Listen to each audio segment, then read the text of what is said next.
Θα δούμε τώρα λίγα βασικά πράγματα για τη διαχείριση μνήμης των προγραμμάτων Java. Όταν τρέχουμε ένα πρόγραμμα, το λειτουργικό σύστημα Linux δημιουργεί μια διεργασία, στην οποία ανατίθεται ο δικός της αποκλειστικός εικονικός χώρος μνήμης, ο οποίος και απεικονίζεται στη φυσική μνήμη, δηλαδή στη RAM. Ο εικονικός αυτός χώρος στις αρχιτεκτονικές 32-bit αντιστοιχεί σε χωρητικότητα συνολικά 4 GB και χωρίζεται σε 5 περιοχές. Η πρώτη περιοχή λέγεται text και σε αυτήν αποθηκεύεται ο τελικός κώδικας του προγράμματος της διεργασίας, ο κώδικας δηλαδή ο οποίος τρέχει. Η δεύτερη περιοχή λέγεται data και σε αυτήν αποθηκεύονται οι σταθερές του προγράμματός μας. Η τρίτη περιοχή λέγεται BSS και σε αυτήν αποθηκεύονται γενικές και στατικές μεταβλητές, ενώ η τέταρτη περιοχή είναι ο σωρός, δηλαδή η περιοχή της δυναμικής μνήμης, στην οποία δεσμεύονται δυναμικά και αποθηκεύονται αντικείμενα και άλλες χρήσιμες δομές δεδομένων. Τέλος, η τελευταία περιοχή της εικονικής μνήμης είναι η στίβα, στην οποία αποθηκεύονται οι τοπικές μεταβλητές μέσα στα εγγραφήματα δραστηριοποίησης των μεθόδων που καλούνται καθώς τρέχει το πρόγραμμα. Για να δούμε και να καταλάβουμε καλύτερα πώς λειτουργεί η διαδικασία της δέσμευσης και αποδέσμευσης μνήμης καθώς τρέχει ένα πρόγραμμα Java, ας δούμε ένα παράδειγμα. Το παράδειγμα αυτό αφορά στη διαχείριση μνήμης ενός προγράμματος Java που χρησιμοποιεί την κλάση car, την οποία είδαμε σε προηγούμενο μάθημα. Η car διαθέτει ένα κατασκευαστή που δέχεται ως παράμετρο ένα μοναδικό αριθμό ταυτότητας για κάθε αντικείμενο car και δύο μεθόδους, την getOdometer και τη moveCar, οι οποίες η πρώτη μας επιστρέφει την τιμή που έχει γραφτεί στο οδόμετρο του αυτοκινήτου, ενώ η δεύτερη μας δίνει τη δυνατότητα να ζητήσουμε από ένα αντικείμενο τύπου car να μετακινηθεί για μια συγκεκριμένη απόσταση. Εδώ βλέπουμε λίγα περισσότερα πράγματα σχετικά με τις μεθόδους αυτές και το τι κάνει κάθε μία, και στη συνέχεια προγραμματίζουμε μία κλάση CarFactory που βλέπετε εδώ, η οποία διαθέτει μία μέθοδο makeACar για να κατασκευάζει και να ελέγχει αντικείμενα τύπου car. Όπως βλέπετε, η μέθοδος makeACar περιέχει μία κλίση στον κατασκευαστή car για κατασκευή ενός αντικειμένου τύπου car και στη συνέχεια κάνει χρήση της μεθόδου testCar για να ελέγξει το αυτοκίνητο το οποίο παρήχθη αν λειτουργεί σωστά. Η μέθοδος testCar καλεί πάνω στο αντικείμενο το οποίο τύπου car, το οποίο περνιέται σε αυτήν σαν παράμετρος, δύο φορές την μέθοδο moveCar και ελέγχει πιο συγκεκριμένα αν το αυτοκίνητο μπορεί να μετακινηθεί προς τα μπρος και προς τα πίσω. Τέλος, η CarFactory περιλαμβάνει και μία μέθοδο main, η οποία και θα κληθεί όταν θέλουμε να τρέξουμε το πρόγραμμά μας. Η μέθοδος main στην πρώτη εντολή της κατασκευάζει ένα αντικείμενο τύπου CarFactory και στη συνέχεια ζητάει από αυτό το αντικείμενο να εκτελέσει τη μέθοδο makeACar. Μέσω δηλαδή του CarFactory προχωρεί στην κατασκευή και στον έλεγχο ενός αντικειμένου τύπου car. Ας δούμε τι συμβαίνει όταν αυτό το πρόγραμμα εκτελεστεί. Το τρεχούμενο πρόγραμμα, όπως έχουμε πει, είναι μια διεργασία, ένα process. Καθώς λοιπόν το λειτουργικό σύστημα ενεργοποιεί το πρόγραμμα που τρέχει, δεσμεύει την εικονική μνήμη για την οποία μιλήσαμε πιο πριν και φορτώνει στην περιοχή του text το διερμηνέα της Java, δηλαδή την εικονική μηχανή Java μαζί με τα bytecodes τα οποία προκύπτουν από τη μεταγλώτηση του κώδικα Java. Στη συνέχεια, οι σταθερές του προγράμματός μας, τις οποίες βλέπετε εδώ σημειωμένες με κόκκινο, δηλαδή το 0, το 10 και το -20, όπως έχουμε πει, αποθηκεύονται στην περιοχή data, ενώ οι στατικές μεταβλητές, στην Java δεν υπάρχουν γενικές μεταβλητές, άρα μόνο οι στατικές μεταβλητές, στην προκειμένη περίπτωση η count, θα αποθηκευθεί στην περιοχή BSS. Τέλος, δύο αντικείμενα που δημιουργούνται μέσα από το πρόγραμμά μας. Το πρώτο είναι το αντικείμενο που θα δημιουργηθεί από την κλίση του κατασκευαστή car με τη new. Το δεύτερο είναι το αντικείμενο τύπου CarFactory, το οποίο δημιουργείται μέσα στη main. Αυτά τα δύο αντικείμενα θα αποθηκευθούν στο σωρό. τοπικές μεταβλητές οι οποίες ορίζονται μέσα στις μεθόδους του προγράμματός μας αποθηκεύονται στη στίβα. Ας δούμε λίγα περισσότερα για το πώς λειτουργεί η στίβα. Αυτό είναι το πρόγραμμά μας και εδώ είναι η μνήμη καθώς απεικοποιείται η εικονική μνήμη της διεργασίας του προγράμματός μας όπως θα απεικοποιηθεί από το λειτουργικό σύστημα. Το πρώτο βήμα του προγράμματός μας εκτελείται η main. Για την εκτέλεση της main τοποθετείται στη στίβα το λεγόμενο εγγράφημα δραστηριοποίησης ή activation record ή stack frame για την μέθοδο main. Μέσα σε αυτό το εγγράφημα δραστηριοποίησης περιέχονται ορισμένες πληροφορίες που είναι χρήσιμες για να μπορέσει να εκτελεστεί σωστά η μέθοδος αυτή και επίσης αποθηκεύονται τοπικές μεταβλητές που ορίζονται μέσα στη main.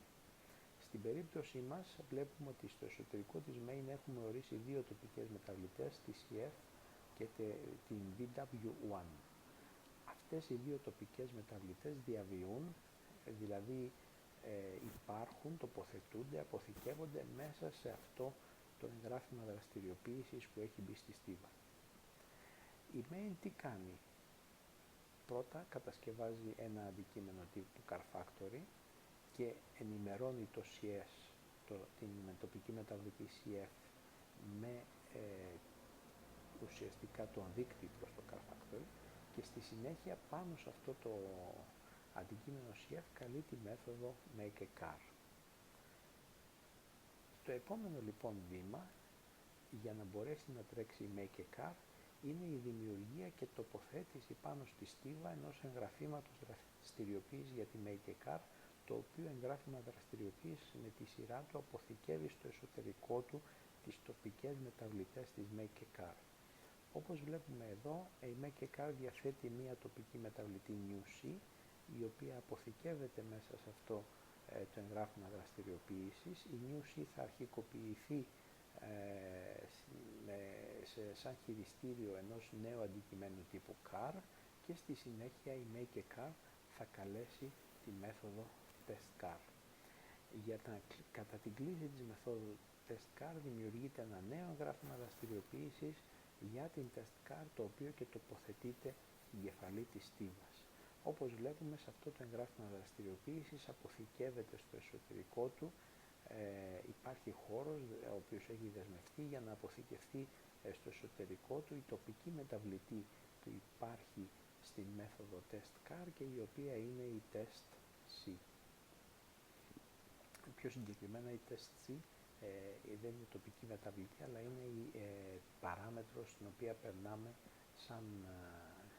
περνάμε στη μέθοδο testCar. Η testCar με τη σειρά της καλεί τη μέθοδο moveCar. Κλίση τη μεθόδου moveCar συνεπάγεται τη δημιουργία και τοποθέτηση ενός νέου εγγραφήματος δραστηριοποίησης για τη moveCar στην κεφαλή της στίβας, σε αυτό εδώ το σημείο. Στο εσωτερικό της moveCar έχουμε δεσμεύσει χώρο για την τοπική μεταβλητή, για την παράμετρο που δέχεται η moveCar, που είναι η dist, η οποία έχει την τιμή 10. Η moveCar εκτελείται και επιστρέφει. Με την επιστροφή της moveCar το εγγράφημα δραστηριοποίησης φεύγει από την κορυφή της στίβας, εξαφανίζεται.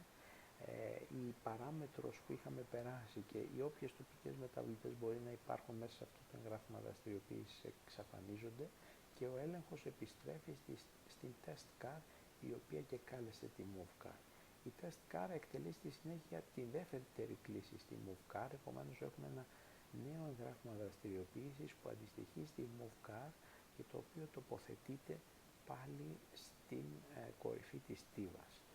Βλέπουμε ότι στην περίπτωση της κλίσης αυτής η dist, δηλαδή η παράμετρος που δέχεται η moveCar, έχει αρχικοποιηθεί με την τιμή -20.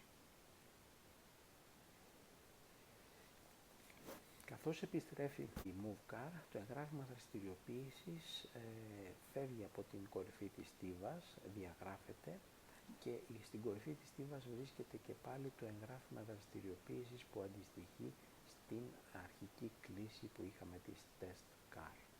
Η testCar έχει ολοκληρώσει την δουλειά της, επομένως επιστρέφει και αυτό οδηγεί στην διαγραφή του εγγραφήματος δραστηριοποίησης της από την κορυφή της στίβας. Οπότε πάνω στη στίβα ο έλεγχος επιστρέφει στη μέθοδο Make a Car. Η μέθοδος Make a Car όμως έχει και αυτή με τη σειρά της ολοκληρωθεί και επομένως εξαφανίζεται το εγγράφημα δραστηριοποίησης, φεύγει από τη στίβα και στη στίβα μας παραμένει το εγγράφημα δραστηριοποίησης της main. Η main όμως έχει και αυτή ολοκληρώσει τη δουλειά της, επομένως επιστρέφει, το εγγράφημα δραστηριοποίησης εξαφανίζεται, η διεργασία μας τελειώνει και η εικονική μνήμη διαγράφεται και το πρόγραμμά μας έχει λήξει. Ας δούμε τώρα πώς γίνεται με λίγο μεγαλύτερη λεπτομέρεια η λειτουργία της ορού, δηλαδή η λειτουργία της δυναμικής μνήμης κατά τη διάρκεια της εκτέλεσης αυτού του προγράμματος. Όπως είπαμε, το πρόγραμμα καθώς θα τρέξει και θα μετατραπεί σε μια διεργασία, θα δεσμευτεί γι' αυτό μια εικονική μνήμη 4 GB, η οποία θα χωριστεί στις 5 περιοχές που είπαμε πιο πριν. Κατά την κλίση της main θα δημιουργηθεί το εγγράφημα δραστηριοποίησης για τη main και μέσα σε αυτό θα έχουμε δεσμεύσει χώρο για τις τοπικές μεταβλητές CF και VW1. Καθώς εκτελούμε τον κατασκευαστή της Car Factory, η τοπική μεταβλητή CF αρχικοποιείται με την διεύθυνση του αντικειμένου Car Factory το οποίο έχουμε δημιουργήσει. Το αντικείμενο αυτό τοποθετείται στο σωρό. Στη συνέχεια βλέπουμε ότι η main καλεί την Make a Car. Το εγγράφημα δραστηριοποίησης της Make a Car τοποθετείται στην κορυφή της στίβας. Μέσα σε αυτό έχει δεσμευτεί χώρος για την τοπική μεταβλητή New C, η οποία τοπική μεταβλητή New C, μόλις εκτελεστεί η εντολή New Car, θα αρχικοποιηθεί με τη διεύθυνση ενός νέου αντικειμένου car, το οποίο και αυτό με τη σειρά του έχει τοποθετηθεί μέσα στην κεντρική μνήμη. Βλέπουμε λοιπόν ότι η πρόσβαση που έχουμε προς τα δύο αντικείμενα που κατασκευάσαμε, το Car Factory και το Car, είναι δυνατή μόνο μέσα από τις δύο αυτές τοπικές μεταβλητές, την CF και την UC αντίστοιχα, οι οποίες βρίσκονται σε δύο διαφορετικά εγγραφήματα δραστηριοποίησης. Στη συνέχεια καλούμε την Test Car, η Test Car καλεί τη Move Car, η Move Car επιστρέφει, η Test Car ξανακαλεί την Move Car, επιστρέφει και αυτή, η Test Car έχει ολοκληρώσει την δουλειά της, επομένως επιστρέφει, το εγγράφημα δραστηριοποίησης της εξασφανίζεται, η Make a Car έχει ολοκληρώσει την δουλειά της, επομένως επιστρέφει και αυτή η μέθοδος και το εγγράφημα δραστηριοποίησης της εμφανίζεται. Βλέπουμε λοιπόν ότι έχουμε επιστρέψει στη main, ότι μέσα στη στίβα μας υπάρχει το εγγράφημα δραστηριοποίησης για τη main, ενώ βλέπουμε ότι στο σωρό εξακολουθούν να υπάρχουν αποθηκευμένα δύο αντικείμενα που έχουμε κατασκευάσει από το πρόγραμμά μας, το Car και το Car Factory. Ποια είναι η διαφορά αυτών των δύο αντικειμένων? Η διαφορά είναι ότι ενώ η main εξακολουθεί να βρίσκεται μέσα στη στίβα, έχουμε πρόσβαση προς το αντικείμενο Car Factory από το εγγράφημα δραστηριοποίησης της main και πιο συγκεκριμένα από την τοπική μεταβλητή CF.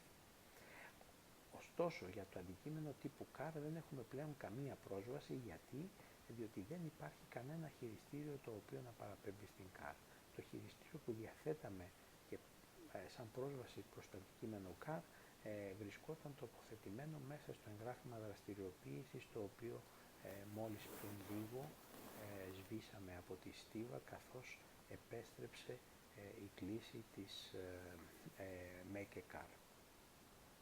Γι' αυτό το λόγο το αντικείμενο Car που έχουμε εδώ στη δυναμική μνήμη λέγεται σκουπίδι, garbage, ενώ το αντικείμενο Car Factory δεν είναι garbage γιατί μπορούμε ακόμα να το χρησιμοποιήσουμε.